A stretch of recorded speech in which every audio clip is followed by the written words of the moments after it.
ऐसा जी आपको बोला है माशाल्लाह ये माल आ गया, ठीक हो गया।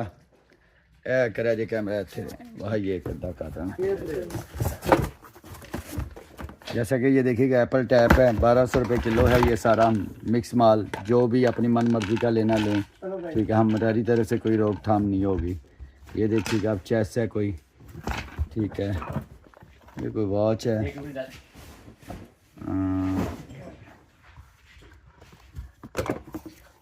नहीं जी वॉच नहीं है, ये ज्वेलरी निकली है। जो भी है सोना है, जो भी है या नहीं है ये हमें नहीं पता, कुछ भी नहीं पता होता। जो निकला है मुकद्दर, ये खाली निकला, इसके अंदर होंगे पार्से की शीट है, बॉटल्स हैं, ये लैंप टार्च है, ये देख लीजिएगा, ये सारा कुछ ऑल इन ऑल ये देख लीजिएगा। ठीक हो गया जी, बाकी अल्लाह पाक नसीब करे जो भी लेके जाए।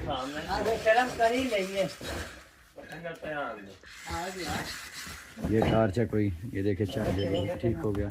ये माल की कंडीशन ऐसे है, मन मर्जी का जो चाहें आप ले सकते हैं, 1200 रुपये की।